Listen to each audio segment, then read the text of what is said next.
Let's go ahead and get started. I'll start us off by praying. Dear Father, just thank you so much for the opportunity that you have provided for us with a good church, with fellow believers who are like-minded, where we can come together and study your word.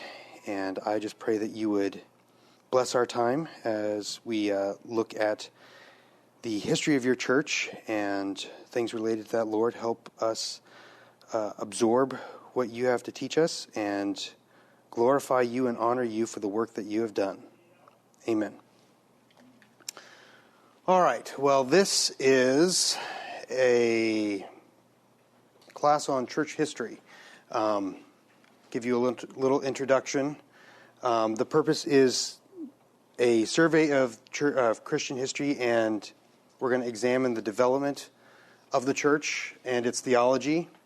We'll look at the major themes and events in church history from its birth through the Reformation.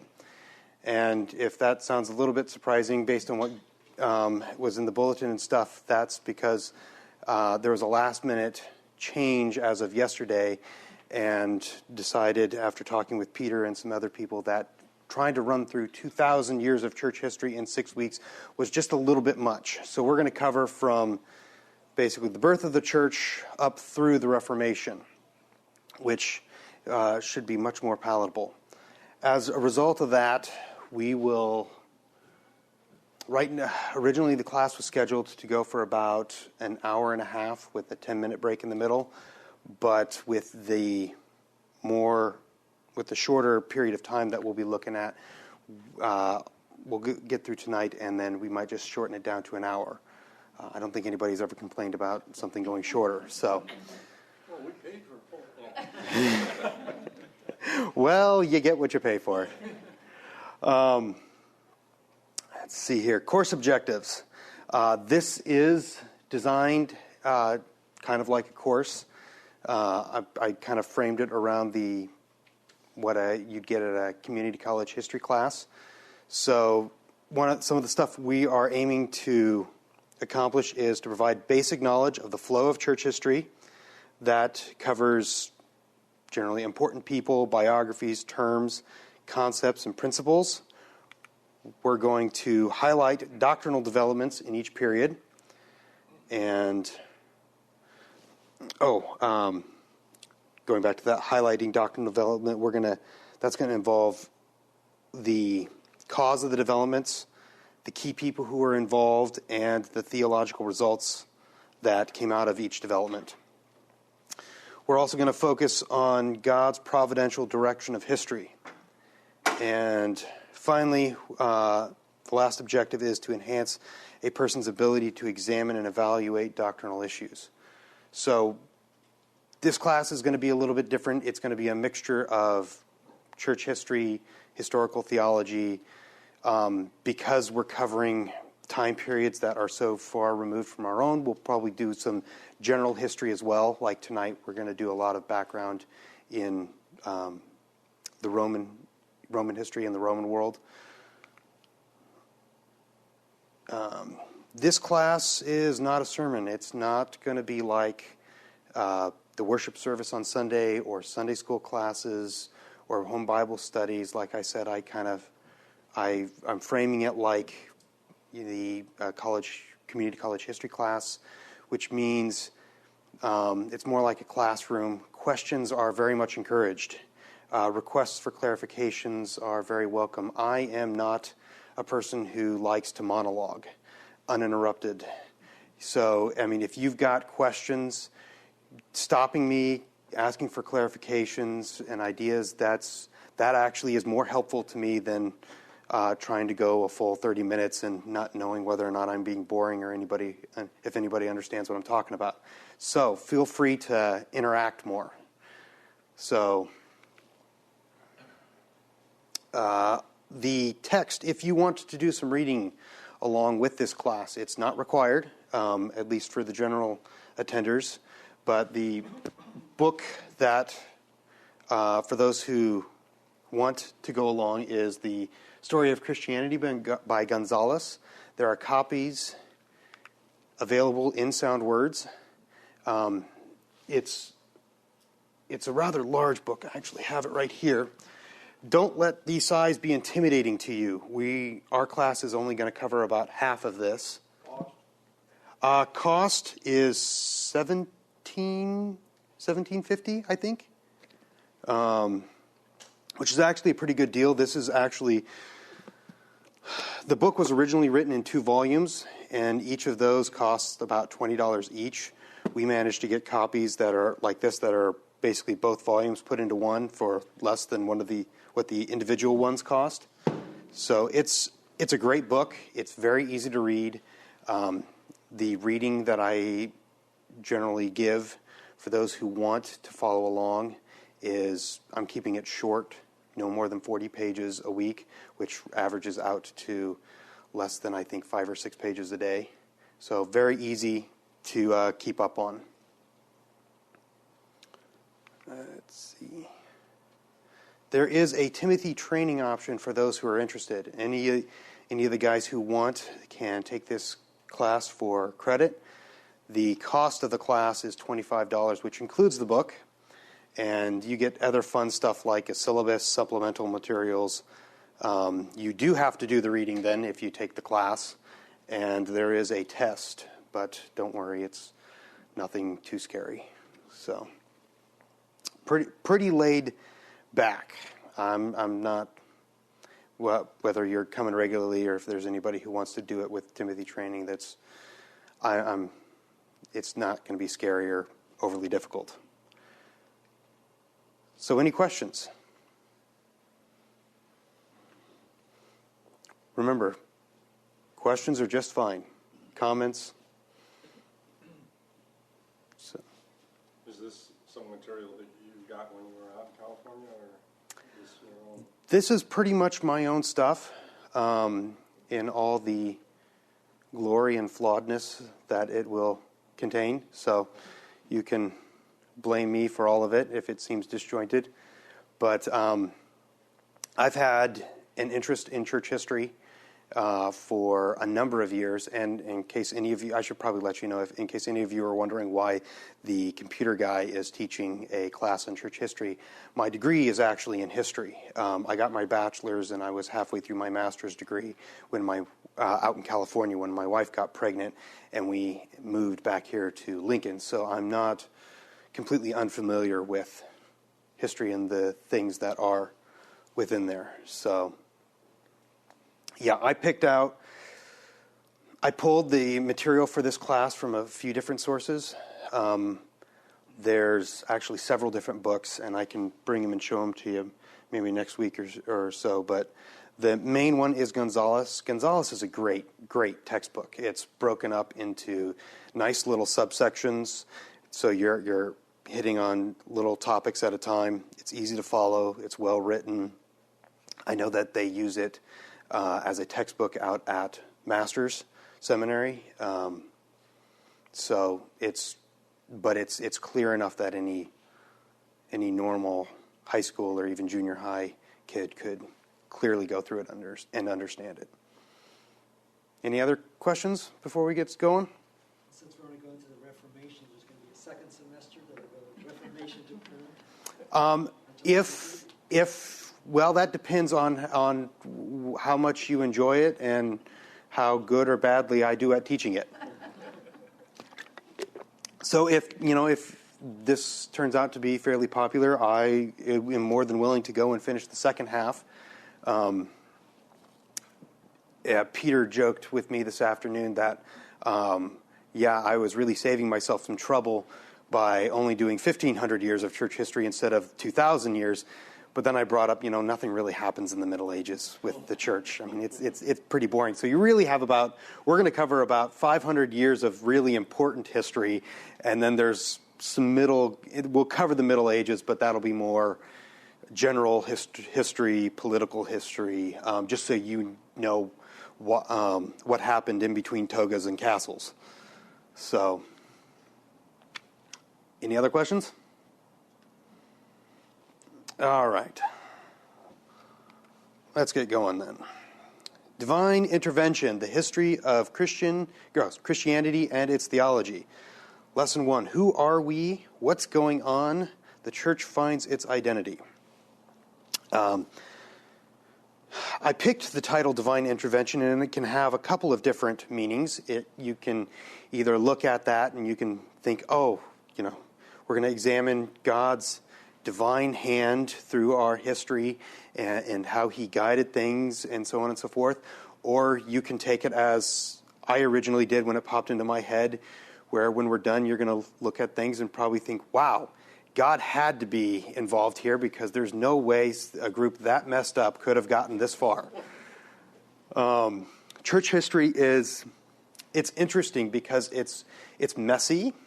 It's not confusing. You read through church history and you look at the people of each time period, and one of the things we're going to talk about is, tonight, is that there's no golden age when the church got it right. It was always a bunch of people a bunch of sinners, a bunch of clay pots, who, in their own weaknesses, in their own fallacies, were seeking to pursue and honor God in some cases as best they could, or in their own fallenness and sinfulness were screwing things up as well. But through all that, God really has been faithful to keep the church going, and I think it's only because of God's involvement that we really see the church lasting the way it does. God has blessed the church and those in it in spite of themselves continually. So tonight, though, we're actually just going to look at here, we'll go to the next slide here. We're going to look at two things tonight. First thing we're going to do is we're going to examine the background on the Roman Empire. We're going to look at understanding the mindset of its citizens, recognize how it viewed the world, and hopefully we'll know why it reacted to things the way it did. The second part of tonight is we're going to examine the early church, look how it viewed itself, how it saw the changes it faced, and how it emerged under difficult and confusing circumstances. Most of tonight, I'll tell you right now, is not going to be directly related to the church. It's going to be some background on Rome, background on Judaism and what was going on in Judea around prior to Christ, and then in that first century, and then towards the end, the last quarter of the class or so, we'll actually look at some of the things related to the early church. So, before we get started, any other questions? So you're starting like the birth of the church like an Acts then, right? Yes, although I'm not going to be going through any particular part in Acts. It's going to be, although we're going to be examining some of the things that were going on in Acts, and referencing that. But yeah, for pretty much the time of the apostles is what we'll be looking at. So, any other questions before we hit Rome? All right. Rome. Rome is a city-state founded in the 8th century BC. I know some people think of Rome as just the title for the nation of Italy at that time. That's not actually correct. Rome was, like Athens or Sparta, was a contained nation, government, and people inside a single city. It was, going back to its early days, the character of Rome, it was a very agrarian society. They were a bunch of farmers. It was organized around family units and households. It was very conservative and very patriarchal. And they were, generally speaking, a very hardy and tough people. I know there's sometimes conceptions of Rome as this affluent, decadent, very metropolitan society. And those are all, while that is true during the imperial age and later on, early on, Rome is, it's very similar to the history of what you'd find, say, in the Midwest. You know, it's not a large metropolitan town. It's actually very small. It's all the major families and stuff are all farmers. When I say it's patriarchal, I don't mean that the men are in charge and the women are not. I mean that these families were the way everything revolved around, and so that the head of that family was in charge of not just, say, his wife or his children, but all the other men and women in that household. And they had dictatorial powers over everybody else in the household. They were not decadent. They were not lazy. They were very hardworking, and they were very, very, very tough. That is one of the reasons behind the growth of Roman power, was they had a very reserved, very stoic character that helped them a great deal as they were emerging as this power. Ron, Yeah. can you estimate how many families there was? You know, I don't have any idea. There's probably some data on some census data, but I don't know if there's any. That would be an interesting question. I know there wasn't a whole lot. Not as we would think of these large groups of people. So you're. A guesstimate?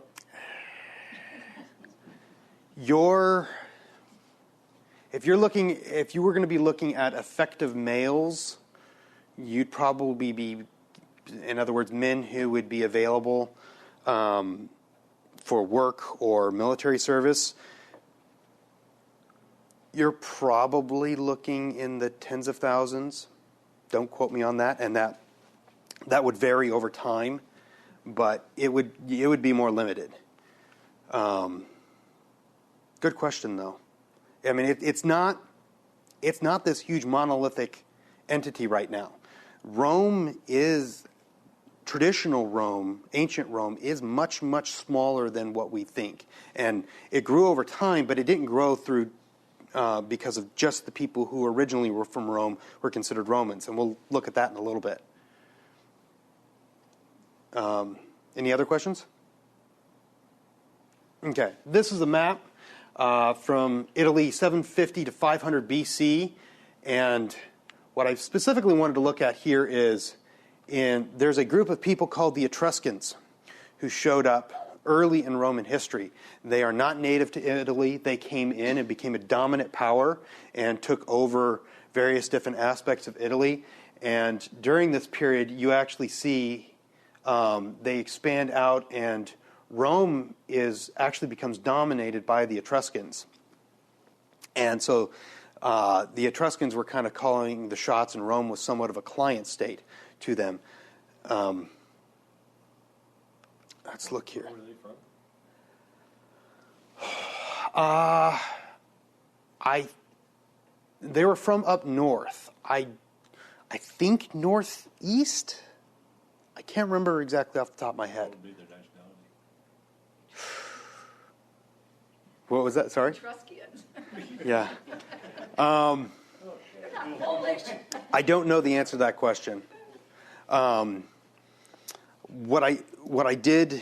was most interesting about them was there's not a whole lot known about them. Most of their interest in history is the fact that they were dominant in Italy at that time, and how that kind of affected the character of the Romans, because the Romans, they develop an attitude and through a series of events that they become more and more concerned about. They don't want to be dominated. And we'll look at that some more. But anyway, that's the Etruscans. By about 400, you can see how Rome's kind of gotten broken out from underneath them and has started to expand.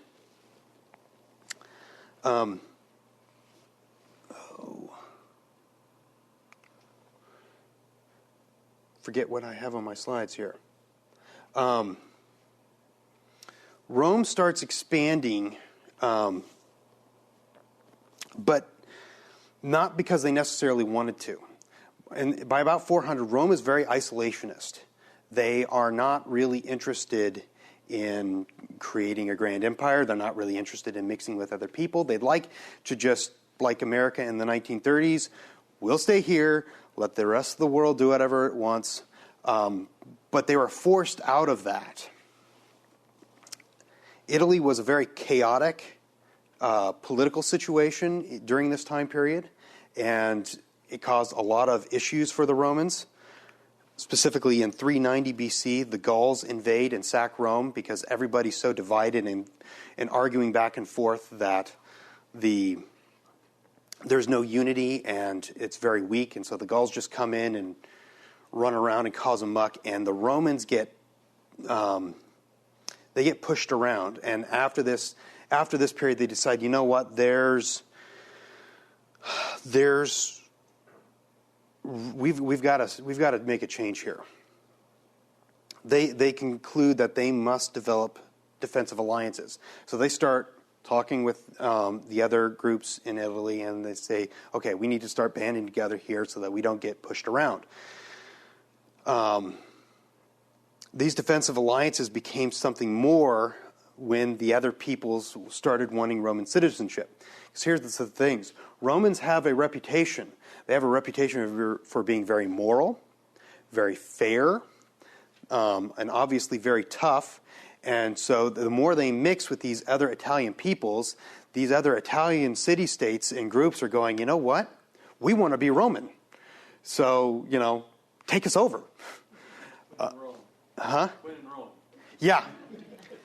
Yeah, so Rome didn't conquer. A lot of conquering and pacifying the Rome did wasn't because they just came in and they bullied people around. People liked the Romans. This is not an era where there is human rights and a UN to go around poking its nose in other people's business. It's kind of if you have the physical power and force, you can do whatever you want. And so Rome stood out as a city-state governed by laws where everybody, at least theoretically, is accountable to those laws. No man is exempt. No man is above the law, again, theoretically. But even theoretically is way beyond what you have in a lot of these other dictatorial areas. Romans were also very, very, very well organized. So they were very appealing to other peoples. So as they started picking up more and more people, and more people started requesting help from them, and they ended up getting pulled into more and more of these fights as their allies would be attacked by other people, and they'd have to go and step in, and they keep expanding bit by bit. And Roman historians themselves talk about, we never went out and determined to create an empire. We just sort of backed up into it. We never really meant to. It just kind of happened. And if you read the Roman historians, they're like, all of a sudden there was this cascading series of events, and one day we woke up, we looked around and went, oh my gosh, we have an empire. Okay. So that makes them a little bit different. They're not like the Huns or some other militaristic group that's going out and trying to conquer everybody. It lends itself a certain moral high ground. People generally want you there. My last point. So, during this time period, a mindset is really solidifying amongst the Roman people. Peace dominated the Roman mind. They want peace. Now, this is not just a 1970s hippie, let's beat our swords into plows and everything will be nice. This is a realistic, what's the word I'm looking for? Pragmatic view of, okay, how are we going to get peace in this chaotic world? And there was two things they thought would be the foundation for peace. First one is stability. Stability means no internal unrest. Taxes are paid. People are loyal. If the second thing is security, which again means no internal unrest. The borders are secure, and there are no serious outside threats.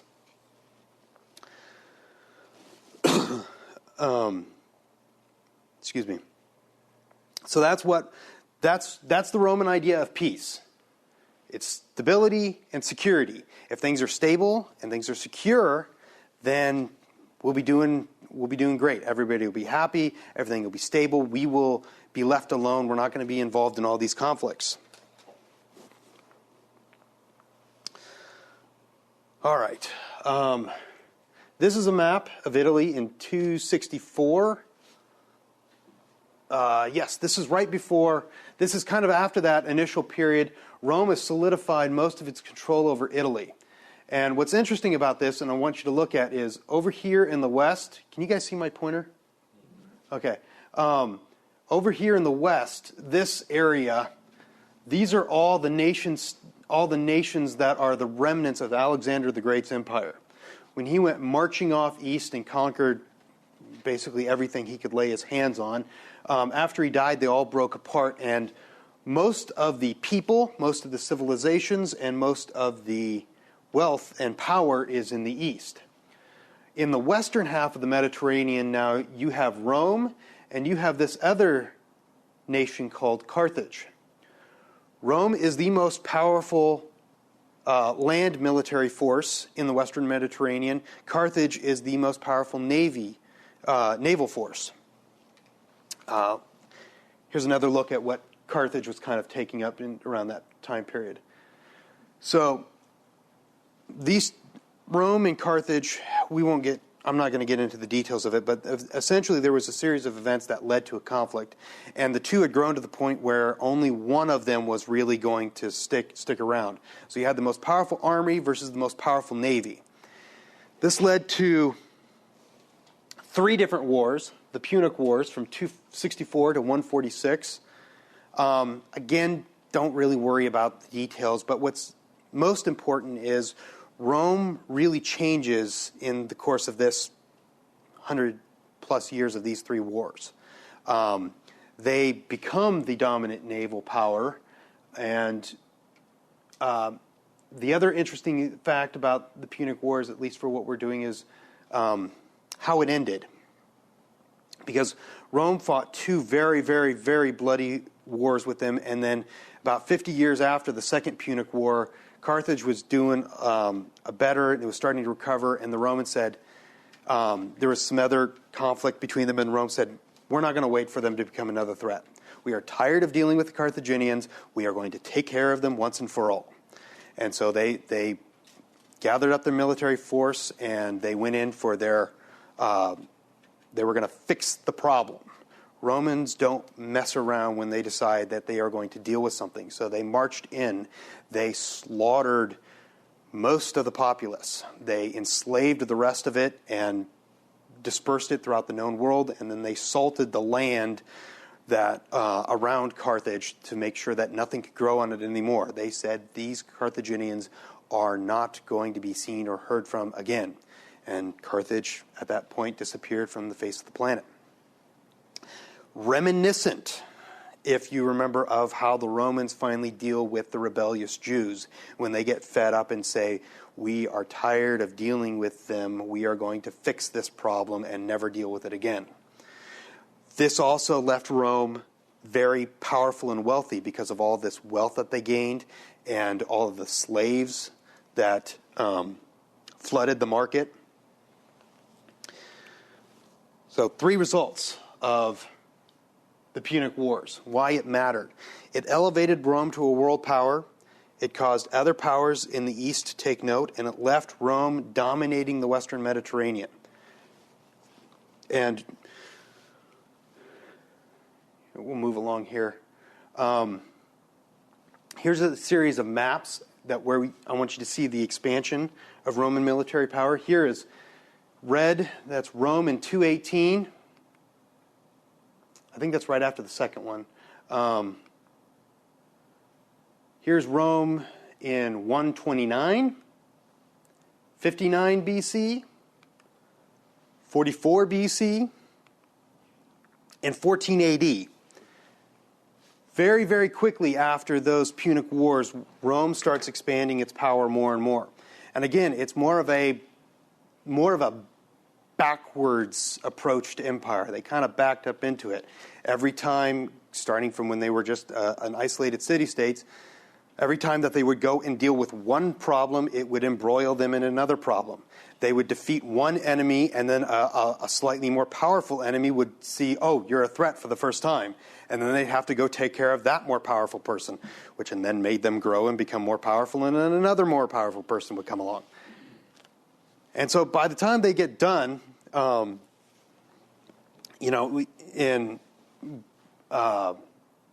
this time period, Jesus is running around as a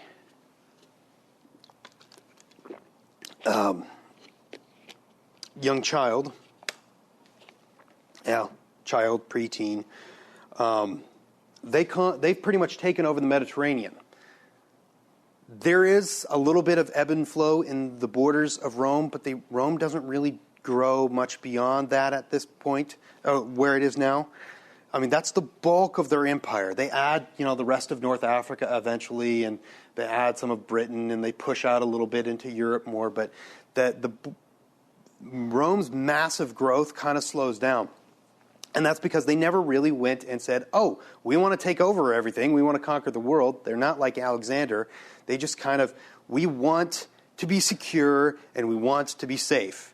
And being secure and being safe means we need to hold the Mediterranean so we don't have people threatening us. It means we need to protect our borders. And one final map. This is the Roman Empire around the 1st century. Kind of similar to the last one. This is just kind of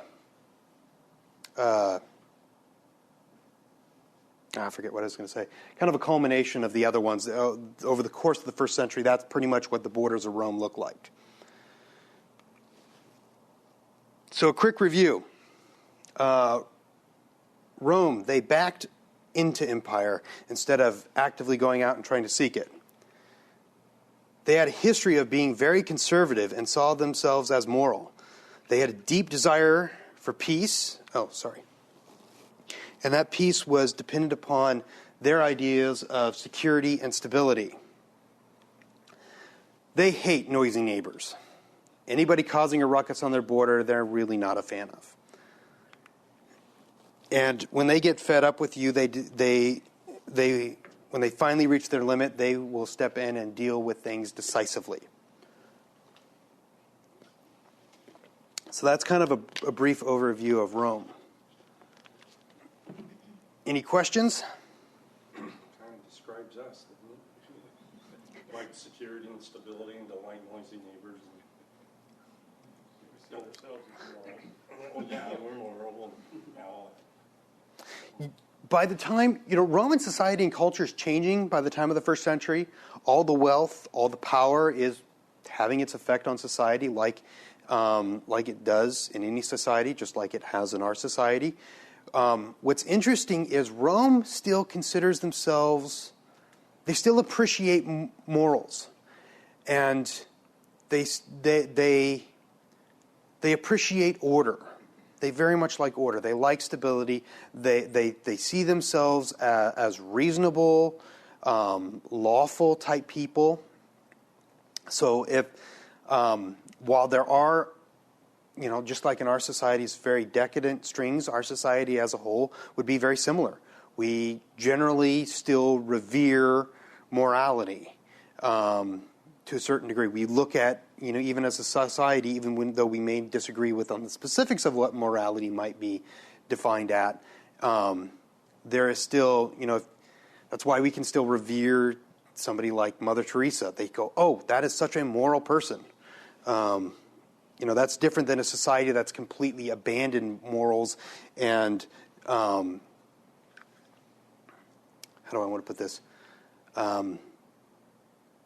There are other very immoral societies in history. And even though I would not describe Rome as moral, they had an appreciation for good morals, good character, that was definitely lacking in many other parts of the world. So in comparison to the Greek, then they would be more conservative and moral than... Very much. Rome appreciated Greek philosophy and Greek thinking, but they really, especially when the Greeks were at their heights, they were kind of like those crazy hedonistic Greeks. I can respect what their philosophers are saying, but I don't want my daughter marrying one of them. I don't want to see what kind of havoc they would cause in our society. It would be the breakdown of all that we hold dear.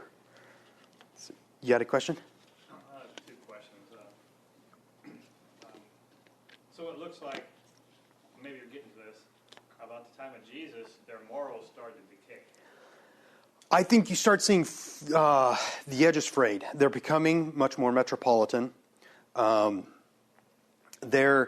political situation, excuse me, is really a mess at that time period because they've got they were up until that point a republic, but the empire and the requirements of the empire. Their system of government in the Republic was not suitable for, it worked really well for a city-state. It worked kind of well as the leading of a Italian coalition.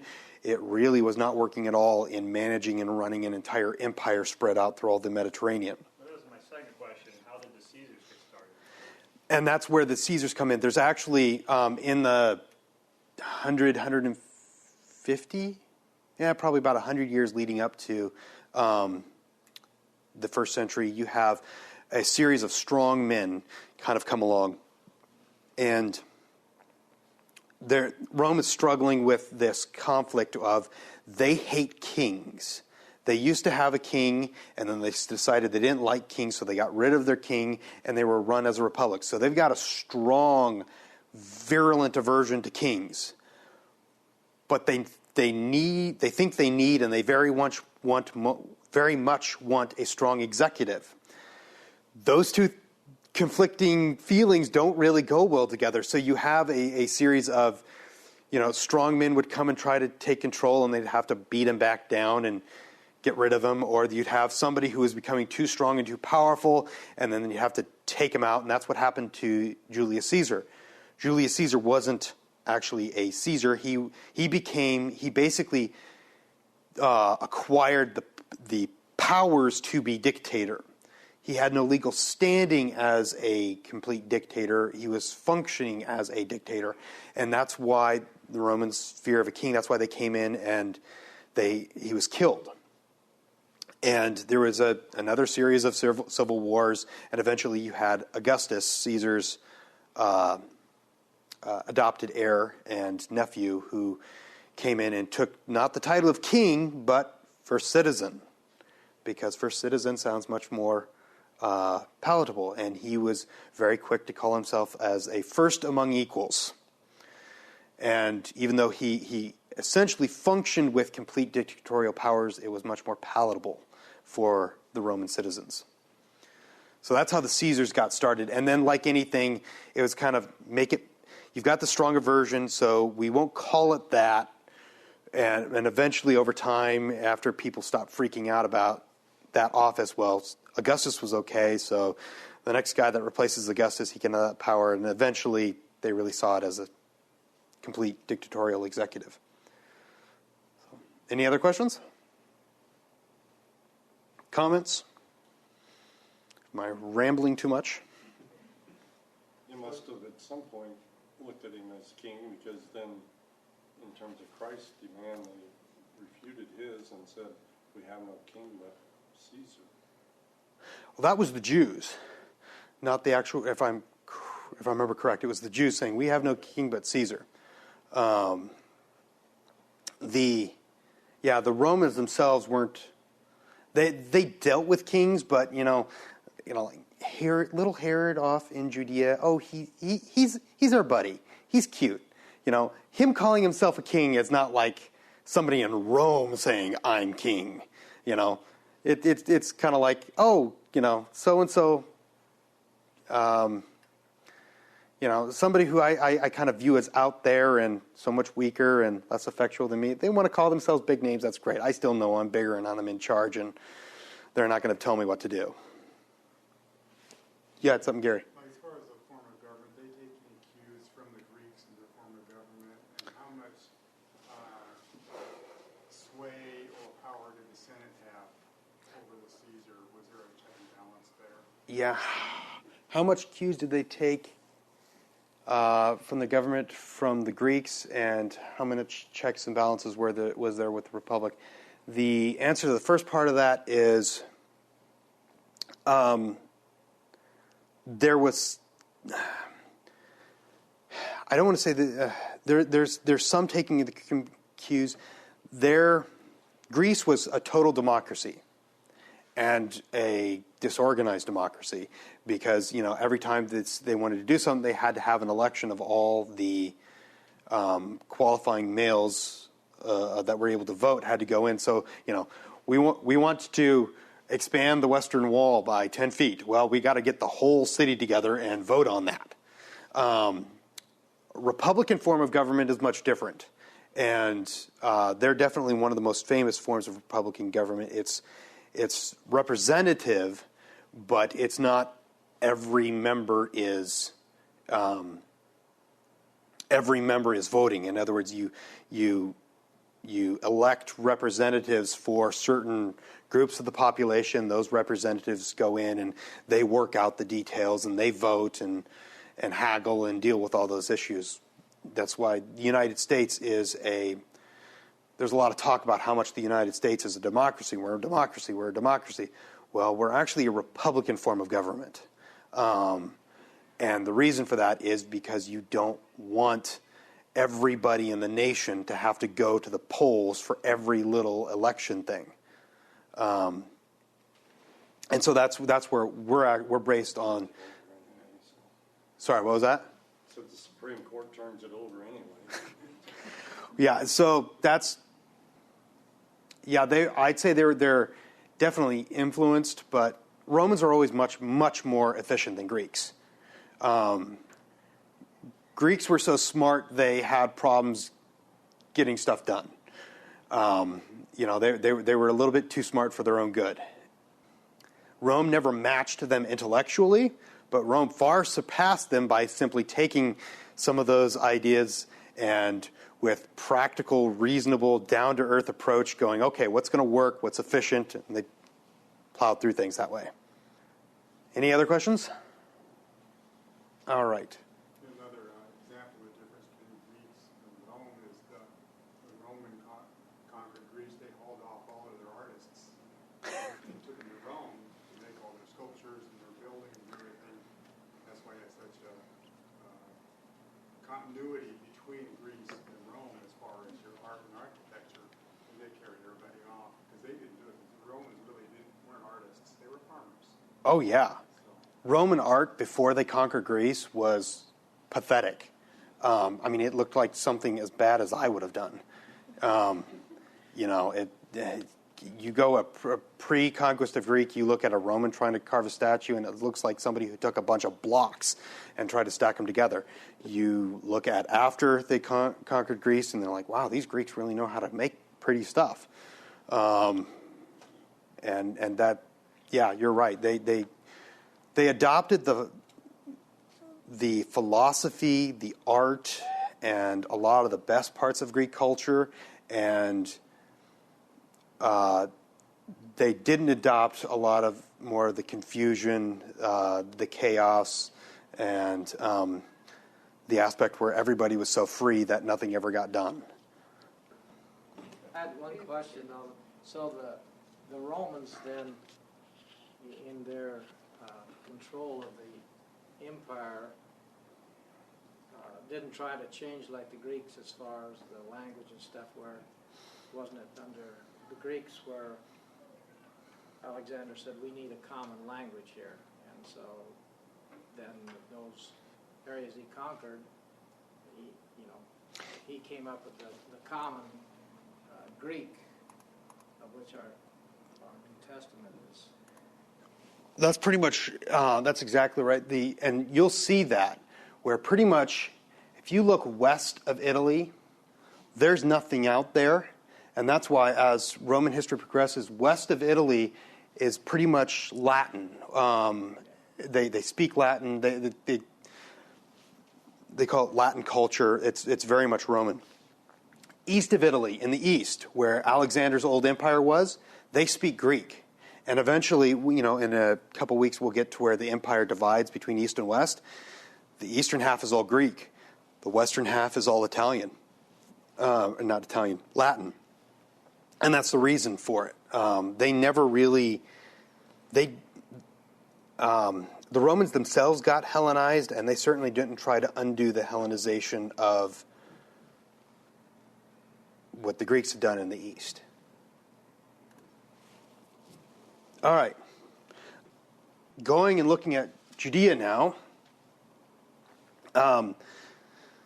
there are lots and lots of factions in the time of Christ in Judea. And this is important. You look at religiously and politically, you've got Pharisees, you've got Sadducees, you've got Essenes.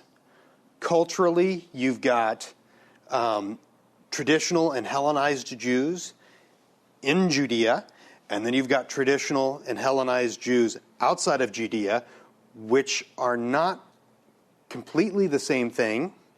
And you've got, outside, you've also got the God-fearers, which I'll explain in a little bit. The Pharisees, most of the stuff I'm just going to kind of breeze through because you should be familiar with it from all of Gil's sermons and stuff. But just to review, the Pharisees were determined to hold on to Jewish culture and practices in the face of Hellenistic influences. They have a strict adherence to the law of Moses. They believe in an afterlife. And part of that is they accept not just the writings of Moses, but the post-writings of Moses as well. And they accepted the teachings of some popular rabbis at the time. You've got the rest of the Old Testament. And they are the dominant religious influence among the common people in Judea. They are the party of the people at this time. They are most often contrasted by the Sadducees. The Sadducees are a minority group composed of the highest elites. They are well-educated and well-off. They usually had very close relations with the Romans. They controlled the temple and the priestly caste. They controlled the Sanhedrin. They argued that nothing after the law of Moses was valid. So unlike the Pharisees, they say, okay, we have the Pentateuch, Genesis, Exodus, Leviticus, Numbers, and Deuteronomy. After that, nothing's valid. If it's not in the Pentateuch, it doesn't count. Those are the only inspired, authoritative books. Oh, I forgot to put up that point. And they were also very Hellenized. So here, those are the two probably main parties kind of influencing politically what's going on so you've got the Pharisees, who are very legalistic, very traditional, very conservative, very concerned with the law, and they are interested in a broader sense of Scripture, a more complete understanding, a more complete use of the Old Testament, and versus the Sadducees, who they're basically the ones running things. They're running all the religious machinery, and they're in good with the Roman masters, and they're okay with Roman culture, but they don't have the heart of the people. Kind of contrasting those two groups are the Essenes. Now, the Essenes are a group that lived outside the cities, and they believed the whole Jewish world was corrupted. They said, they looked at Rome's domination of Judea, and they said, that's God's judgment.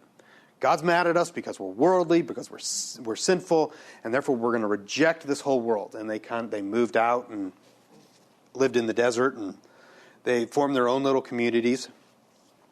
Those communities were communal. They practiced celibacy. They rejected the priesthood, the sacrifices, and they weren't very happy about the temple because that was built with Roman money. And if Rome helped pay for it, we don't have anything to do with it. And if you remember the Zealots, the famous Zealots who were running around as terrorists, killing people around this time period, they are a subset of the Essenes. They were a violent branch who said, not only are we unhappy about these foreigners in here, but we want to get rid of them. Jews outside of Judea. Through a number of the dispersions, Jewish communities have been spread out throughout the entire Mediterranean between the Babylonian captivity, the numerous times they'd been conquered.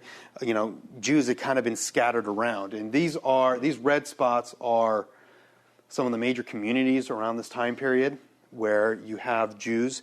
You'll notice right up here we have Tarsus, the location of a rather famous Pharisee who came out of there named Saul, eventually Paul. So there are Jews.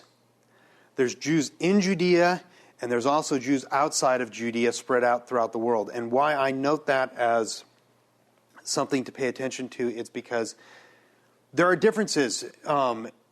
There are slight differences amongst people who are growing up in different cultures, different countries, different lands. Much as we'd say, we could look at people who are theologically in line with us, but we'd still say there are differences between a Christian in the United States versus a Christian in Russia versus a Christian in China versus a Christian in Africa versus a Christian in Europe. Even if we believe similar things theologically, differences in culture and stuff would lead to some slight differences. The factions inside Judea were represented outside Judea as well.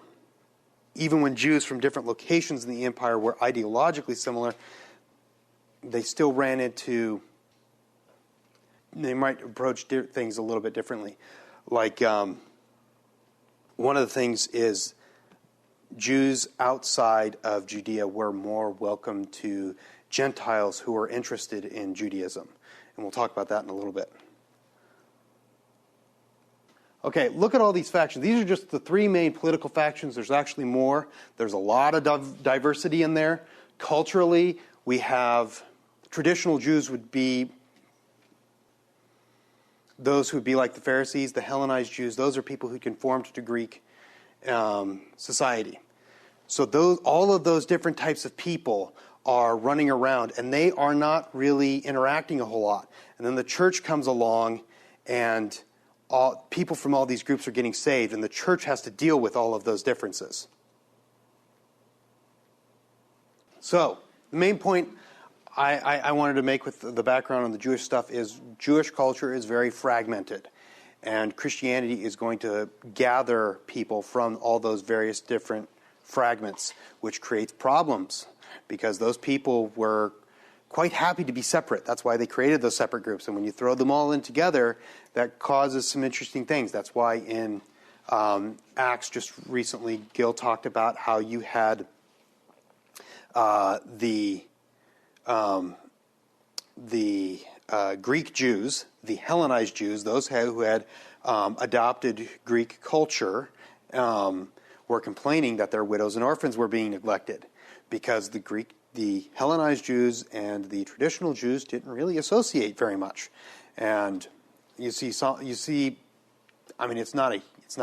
doesn't blow up. It's handled in a very proper and godly way, and with appointing people to take care of that. But you see the difference. They saw themselves as distinct people, even though they were Jews. Okay. Moving on, the God-fearers. This is an interesting group of people because Judaism around this time attracted Gentiles. It's not all that uncommon. You have a very affluent society that's come out and become very successful, and they started looking around at new religious ideas and stuff, much the same way our own country has become more interested in looking into all sorts of different religions and stuff, more so than it used to be before it stepped onto the world stage.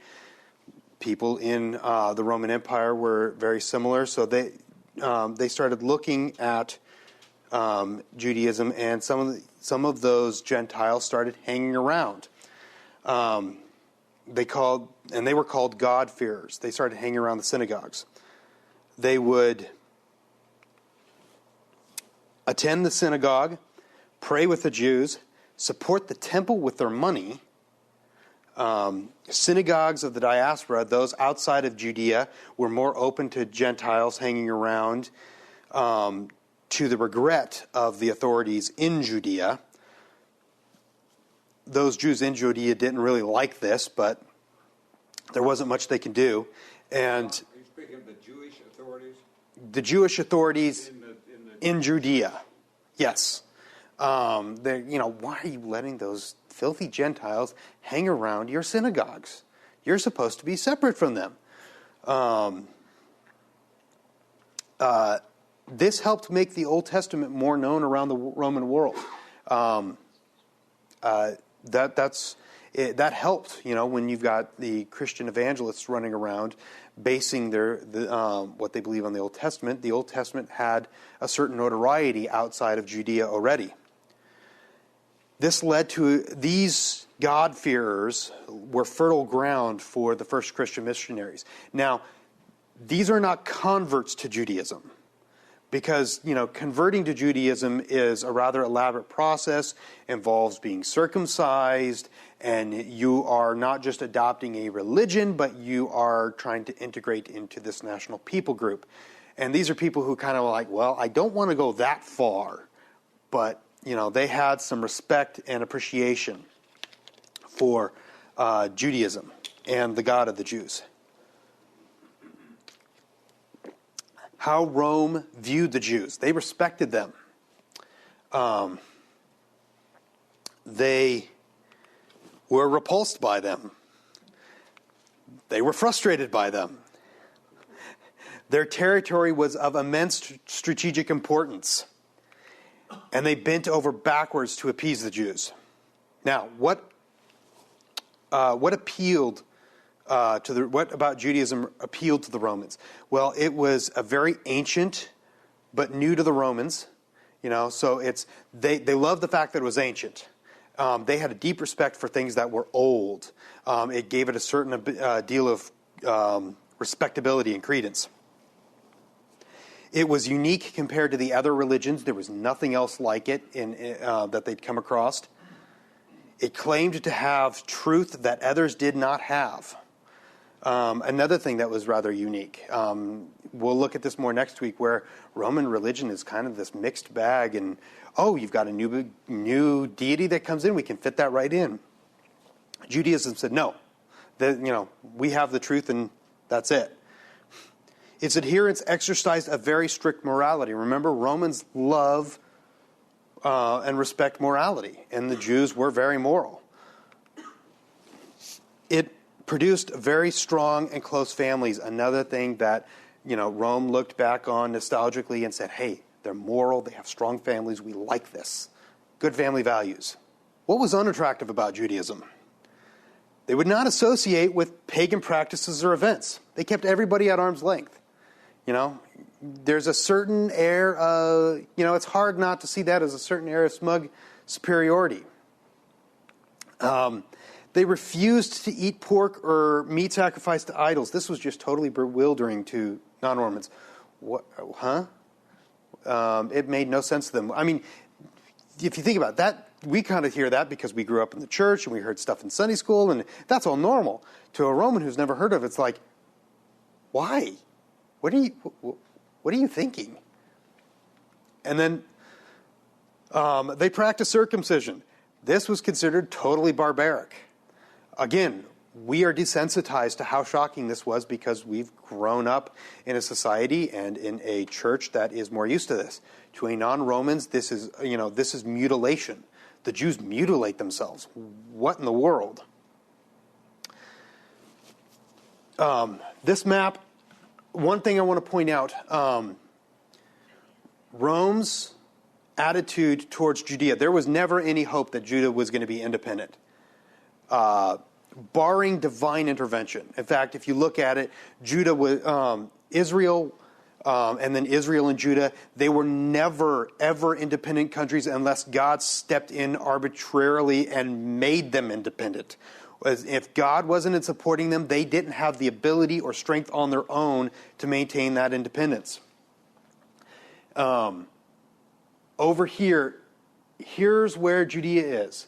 Smack dab in between. It's at this crossroads between Africa, Europe. You've got Asia over here. You've got Persia, which got pushed back by Alexander the Great, has a resurgence. And for part of Roman history, it's always the Rome in the east battling Persia over there. They're kind of competing back and forth until Islam comes around and smacks both of them out of the way. The Mediterranean is full of storms. So, part of the year you can't even sail in there. And if you're going to cross by land, you have to come through there. If you're coming in from the east for trade, the first thing you're going to want to do is hit the Mediterranean and during the good season, stick it on a boat to ship it over to Italy.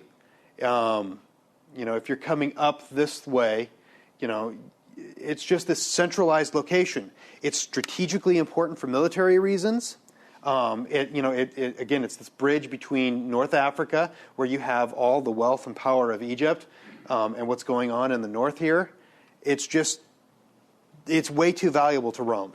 And if Rome didn't take it, somebody else would, because it would be valuable to them for those same reasons. And it would become this wedge that they could stick into the empire. So Rome said, there's no way we can leave it be. And if Rome hadn't said that, somebody else would have come along and picked them off anyway. Okay. Excuse me. Switching gears a little bit here, talking about the church. If you've ever heard the idea or attitude some people have of, man, if we could only go back to the New Testament era when everything was perfect, in the time of the apostles where there were not problems, or when the church was pure, if you've ever heard that, forget about it. There was no such period. The church struggled with many, many things. It struggled with its identity. It struggled with matters of purity, with legalism, with persecution, with matters of church organization and structure, with heresy. They struggled with the fact that they have no canonized New Testament. And in this first century, what did I hit? In this first century, they don't even have, letters are starting to be written, but, you don't even have the Gospels until towards the latter half of the century. And even if you do have, you might have a letter from Paul, and some of those might have been passing around, but it's not like you've got all of Paul's letters. You've got lots of different philosophies running around. There's no structured theology. It's a confusing bit of a mess. Matters of purity. You think we've got problems. You think of 1 Corinthians, where they're dealing with a guy who's having an illicit relationship with his father's wife. Serious problems. Legalism, the Judaizers, which are very important. Matters of church organization and structure. Let's move on to that part. What is the church? Christ is raised from the dead. He hangs around for 40 days and ascends into heaven. He didn't leave an elaborate instruction manual. He left his apostles. There's no there's nothing that you can pull out and say, okay, this is how you do church.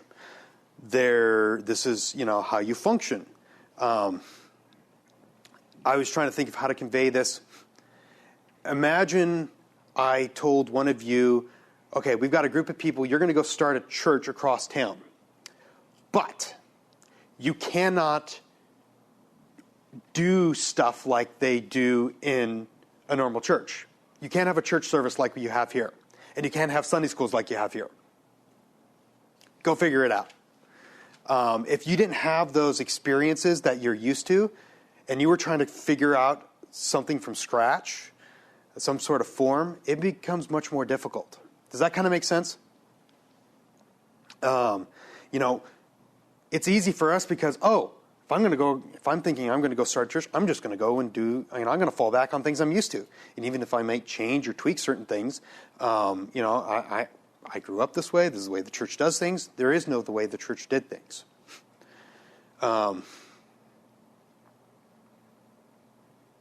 Did I? I jumped ahead. Complicating matters.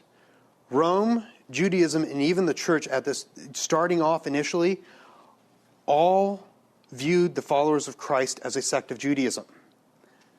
They didn't see any difference between the church and Judaism. Why is that?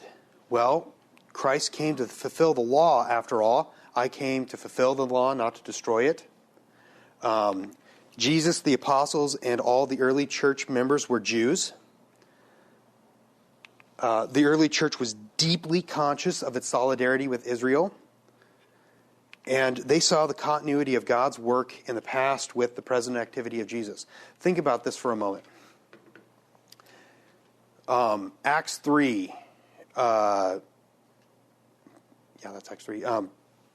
Pentecost happens. You've got a Jewish Messiah. You've got Jewish apostles. You've got a Jewish Old Testament. You've got thousands being saved. They're all Jewish. You've got everything about this is Jewish. Everything about this is just in form with normal Judaism. There's no thinking of, this is anything different than Judaism. That's why you have this major shock when Gentiles get saved. And that's where I call that the crisis of Gentile conversion. I think you see this, very specifically when Jews first become saved. What is the reaction of the church when Gentiles start getting saved in Acts? What? Oh my gosh, Gentiles got saved. This isn't right. But God did it, but it's not right. Gentiles shouldn't be saved, but I guess we got to live with it now because God did it. I don't know why.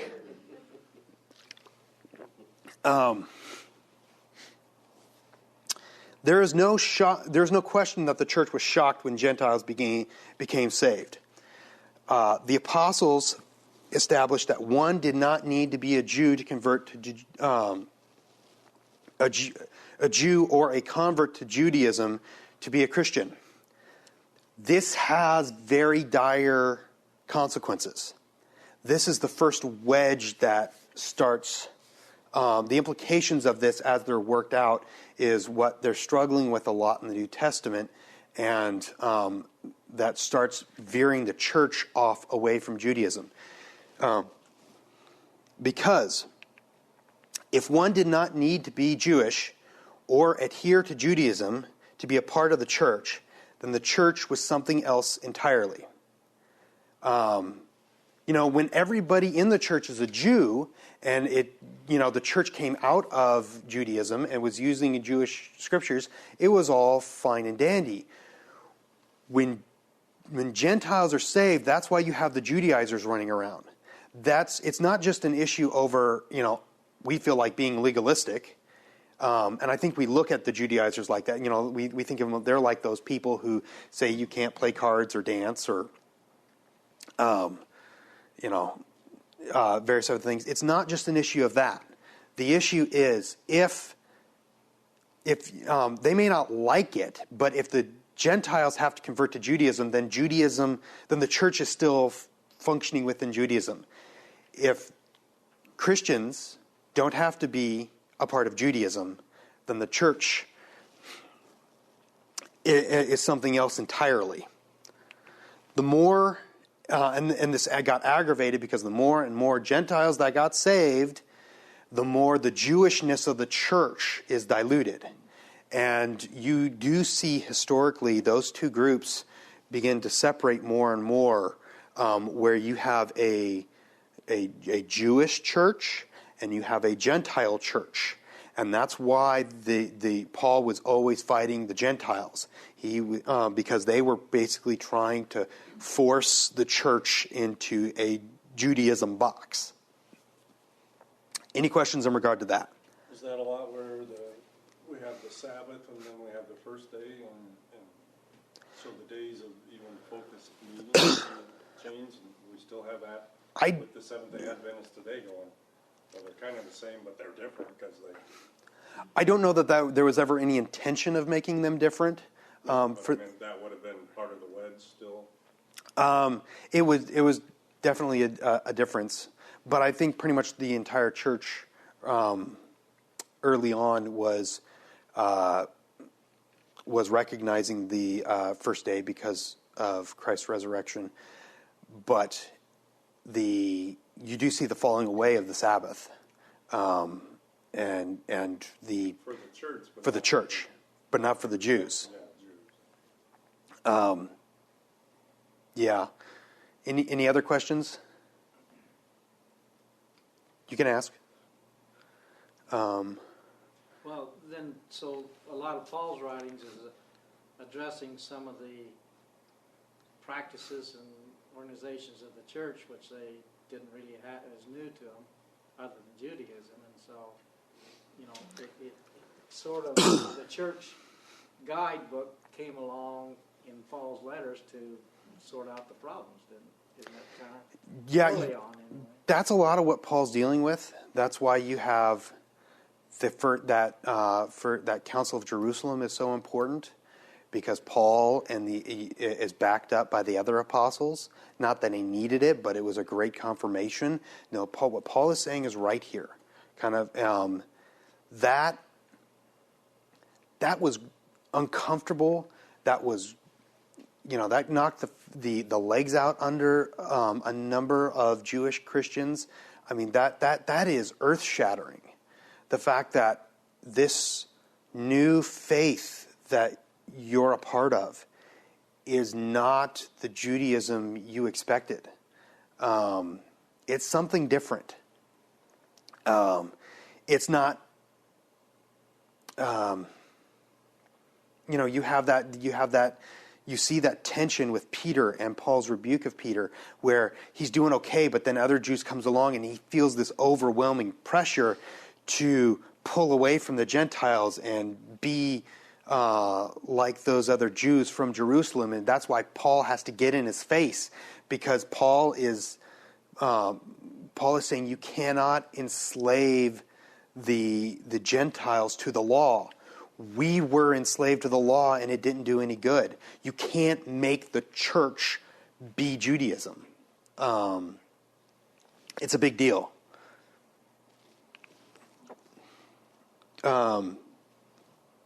So confusion reigns.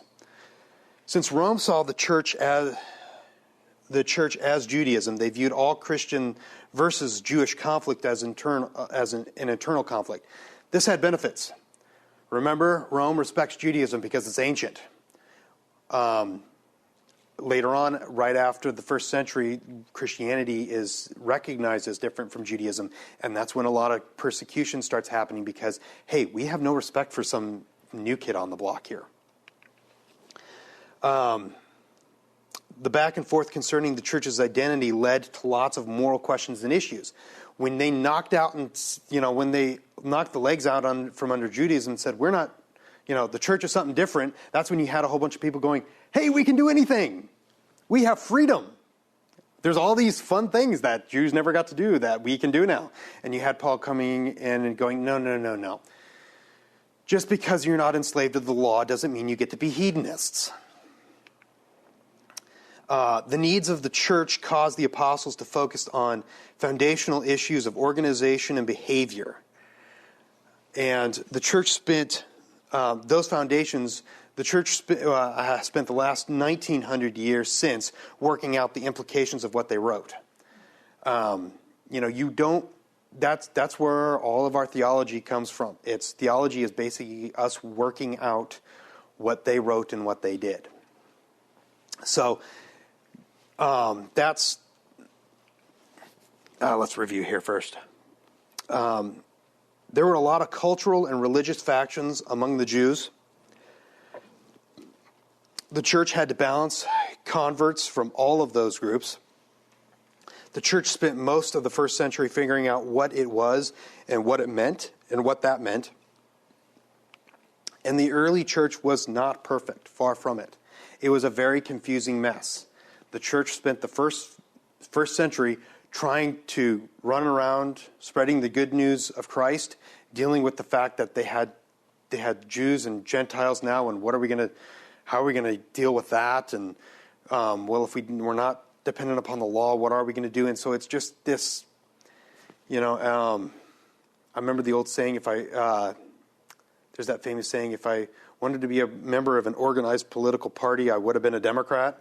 Well, I kind of feel the same way when you're looking at the first century here. If I wanted to be a part of an organized religion, I would have picked something else.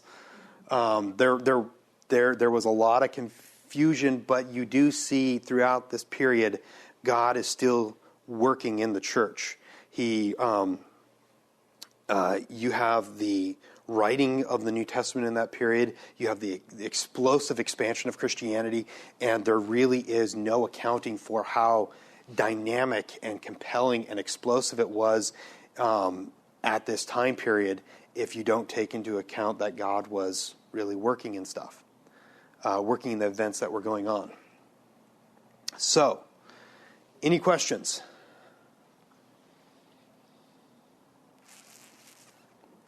Okay, if you're interested in doing a little bit of reading along with what we did, the Gonzalez book, covering what we did tonight, that's chapters 2 through 5, or pages 7 through 38. That's only 31 pages total, which averages out to about 5 pages a day. So if you want, you can pick up the book at Sound Words. I believe it's going to be open here in a little bit for anybody who wants to pick it up. If you don't, you are still very much welcome to come. Are there any questions? Comments? Good class. Thank you. I hope you all come next week. There's nothing more scary than the thought of seeing the numbers go down week by week. Yes, I am. Lord willing, it's working. Because there was some technical issues beforehand. But it was working when I started. So hopefully it's still going. Any? Upload it and stream it? Yes, it should be available on the website. It usually takes us about a week or two to get those things up, but it'll all be there. I'm sure I'll